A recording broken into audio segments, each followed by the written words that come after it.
Good morning बच्चों, I am Atul from ideal institute Kanpur और next topic continue होगा article 17। तो आर्टिकल 17 कंटिन्यू करने से पहले कुछ चीज़ें आपको बता दें, वो ज़्यादा इम्पोर्टेंट हैं। WHO ने एक रिपोर्ट दी है जिसमें कहा है कि कोरोना के साथ हम लोगों को जीना पड़ेगा, यानी हो सकता कोरोना HIV की तरह दुनिया से जाए ना, बहुत इम्पोर्टेंट है। तो उसके लिए जो प्रिकॉशंस हैं उनको आप रखिए और थोड़ा अलर्ट रहिए और इससे बच के रहिए। धीरे धीरे कम हो जाएगा और इसकी इफ़िशेंसी जैसे जैसे कम हो जाएगी वैसे वैसे समाज और दुनिया खुल जाएगी। तो आई होप सब अच्छा हो। खैर, अब कंटिन्यू करते हैं आर्टिकल 17। तो आर्टिकल 17 कंटिन्यू करने से पहले आपको कुछ चीज़ें बतानी है। इसका नाम है अनटचेबिलिटी, एबोलिशन ऑफ अनटचेबिलिटी।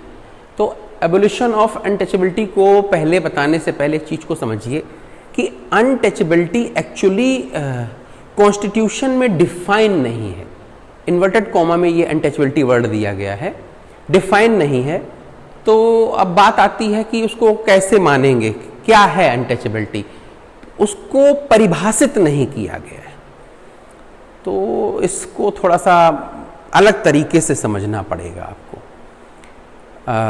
अगर हम आपसे क्वेश्चन पूछें कि आपके घर में जो स्वीपर आता है, जो आपके घर में टॉयलेट साफ करता है, क्या आप उसको अपने साथ अपने घर में खाना खिला सकते हैं?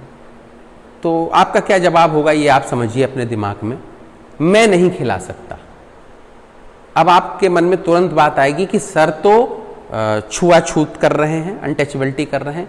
एक्चुअली ऐसा नहीं है, इसको समझने की कोशिश करिएगा। अनटचेबिलिटी यहीं से फाइंड होगी, इसी जगह से निकल के बाहर आएगी। क्या? जैसे कोई व्यक्ति प्रेजेंट का एक सिनेरियो लेते हैं, इस समय कोरोना फैला हुआ है। तो अगर किसी व्यक्ति को कोरोना है तो क्या आप उससे या उसके परिवार के लोगों से मिलना पसंद करेंगे? ये भी तो एक अनटचेबिलिटी है, छुआछूत है। आप देखिए, जिन एरियाज में कोरोना फाइंड हुए हैं, कोरोना पेशेंट, उन एरियाज को चारों तरफ से लॉक कर दिया गया है। इसलिए कर दिया गया ताकि वो समाज में दूसरी जगहों पे ना फैले। उसी तरीके से अगर कोई व्यक्ति मान लीजिए शराब बहुत ज़्यादा पीता है, कोई बच्चा शराब पी रहा है, कोई गलत हरकतें कर रहा है, कोई रेपिस्ट है, कोई कुछ है, तो आप अपने बच्चों से कहते हो कि आप इन लोगों से दूर रहिए, समाज में ये अराजक तत्व हैं, इनसे दूर रहिए। तो ये अनटचेबिलिटी नहीं है, इस बात को भी समझिएगा। ये डिस्क्रिमिनेशन जरूरी है इस तरह का कि अगर कोई शराबी है तो आप अपने बच्चे को उससे दूर करिए, अपने पिता को उससे दूर करिए, आप उससे दूर रहिए ताकि आप गलत संगत में ना पड़ें। तो दिस इज नॉट अनटचेबिलिटी, ये अनटचेबिलिटी नहीं है। कोरोना पेशेंट से दूर रहिए, ये अनटचेबिलिटी नहीं है। उसी प्रकार से जो समाज में ऐसा कार्य करते हैं, जो कार्य बहुत ज्यादा निम्न तबके का है, जो लोग जिन चीजों को लोग नहीं पसंद करते हैं, कोई गटर साफ कर रहा है, कोई टॉयलेट साफ कर रहा है, कोई कुछ कर रहा है, वो किसी जाति धर्म वर्ग का, उससे कोई मतलब नहीं है, हम उसको नहीं छुएंगे। हम घर में अगर कोई इस तरह का काम करते हैं, खुद गंदा काम करते हैं, तो हमारे घर वाले कहते हैं नहा धो कर तब किसी चीज को छूना, तब तक दूर रहना। तो इससे आप अनटचेबिलिटी को समझिए। अनटचेबिलिटी का मतलब है कास्ट रिलेटेड अनटचेबिलिटी, यानी कास्ट से रिलेटेड होनी चाहिए, किसी धर्म से रिलेटेड होनी चाहिए। अगर ऐसी जगह पर आप छुआछूत करेंगे तो वो ऑफेंस होगा, तो वो गलत होगा। एबोलिशन ऑफ अनटचेबिलिटी का मतलब ये है कि आर्टिकल 17 में जब देश आजाद हुआ तब आर्टिकल 17 में ये बताया गया कि अनटचेबिलिटी ठीक नहीं है। तो ये कौन सी अनटचेबिलिटी, इसको अब हम बताते हैं आपको। आर्टिकल 17 में 17 + 35 अनटचेबिलिटी मैंने लिखा है।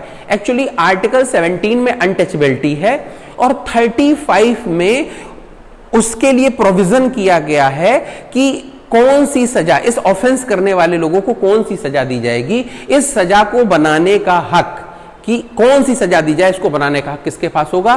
संसद के पास होगा।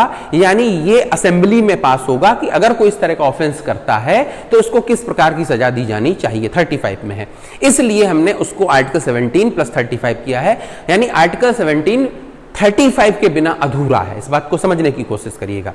देन अब बात आती है सबसे पहले चीजें कि अनटचेबिलिटी में सबसे पहली बार दुनिया में इसका विरोध किसने किया इंडिया में, तो मिस्टर महात्मा गांधी, मिस्टर ज्योतिबा फूले और मिस्टर डॉक्टर भीमराव अंबेडकर।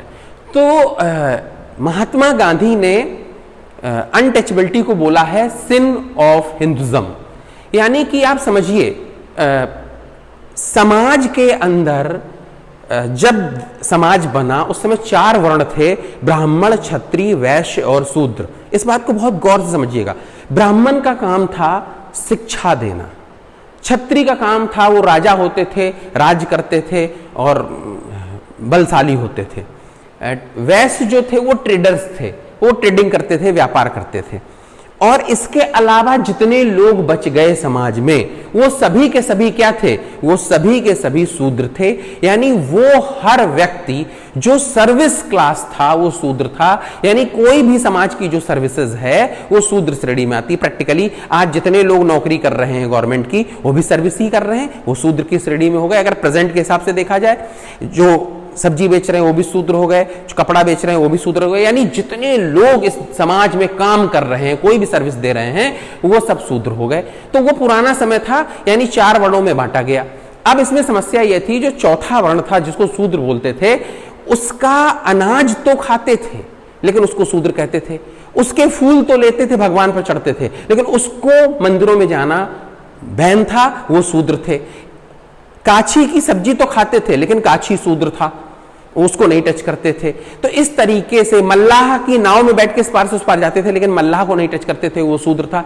कहने का मतलब यहां पर यह है, जो ये समस्या एंशिएंट पीरियड से चली आ रही थी वो बहुत चैलेंजिंग थी, समाज में बहुत ज्यादा छुआछूत था, बहुत बड़ी प्रॉब्लम्स थी। इसको दूर करने के लिए सबसे पहली बार महात्मा गांधी ने, ज्योतिबा फूले ने और डॉक्टर भीमराव अंबेडकर ने, तीनों लोगों ने यह बात कही कि समाज से इस कोड को, यानी इस प्रॉब्लम को हटाना चाहिए। इस प्रॉब्लम को हटाने के लिए, यानी संसद, जब देश आजाद हो गया और जब हमारा कॉन्स्टिट्यूशन बना तो संसद इस पर कोई बहुत स्ट्रांग कानून बना सके, इसलिए इसको, इस ऑफेंस को, इसके ऑफेंस के करने वालों को, इसको किसमें शामिल किया गया, इसको फंडामेंटल राइट में किया गया और इक्वलिटी में किया गया। इक्वलिटी यहां भी है, यानी अगर पूरे समाज, भगवान ने सबको पैदा किया है, भगवान ने इंसान पैदा किया, भगवान ने किसी जाति धर्म वर्ग के लोगों को पैदा नहीं किया, ये लोगों ने बनाया।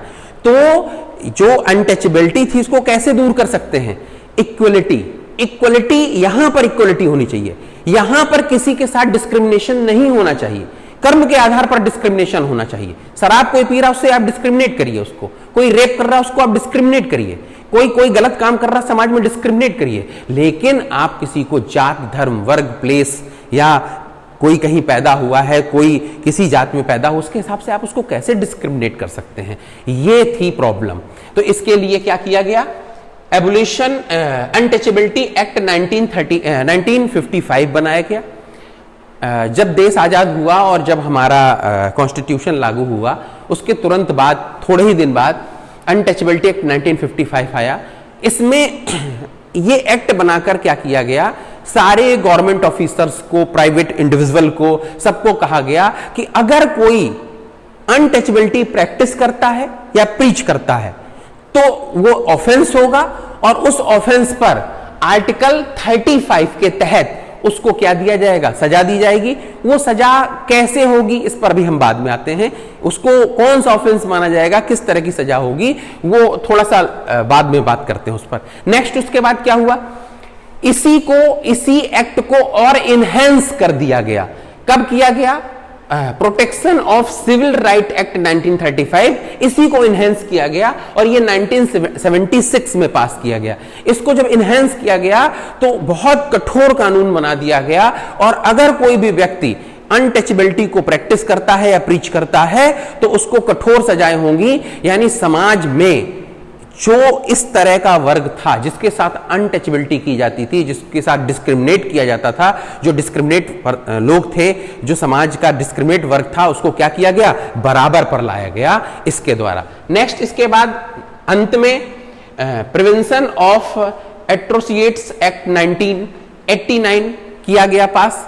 इसमें अनटचेबिलिटी को ट्रायल, उसका ट्रायल कैसे होगा, उस पर सजा कैसे होगी, किस आधार पर होगी, यानी किसी भी ऐसे व्यक्ति को जिसको आप जाति सूचक शब्दों का प्रयोग करते हैं, जिसके आप वर्शिप मतलब पूजा करने से रोकते हैं, किसी भी पब्लिक प्लेस पर जाने के से रोकते हैं, किसी इंस्टीट्यूशंस में एडमिशन लेने से रोकते हैं, आप कोई गवर्नमेंट अफसर छुआछूत करता है उसके लिए, या रेल की टिकट के लिए, या मान लीजिए क्या बोलते हैं अगर आप किसी मूवी थिएटर में देखने जाते हैं उसके लिए, कहीं भी इस तरह का अगर आप कोई भी डिस्क्रिमिनेशन करेंगे तो वो किस आधार पर करेंगे, कास्टिज्म के आधार पर करेंगे तो उसको अनटचेबिलिटी माना जाएगा।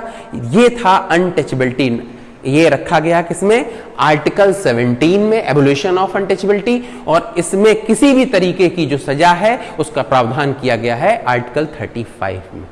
अगर किसी तरह की कोई दिक्कत हो, अगर आप कुछ भी पूछना चाहते हो इस पर, और ये एक्चुअली बहुत ब्रॉड है, इसको कितना भी समझाया जा सकता है, कुछ भी अगर आपको पूछना हो तो आप कमेंट बॉक्स में आके हमसे पूछ सकते हैं, उसको हम अलग से बता देंगे। लेकिन इसमें मेनली जो 3 पार्ट हैं वो तीनों एक्ट हैं जहां से क्वेश्चंस बहुत ज्यादा बन जाते हैं।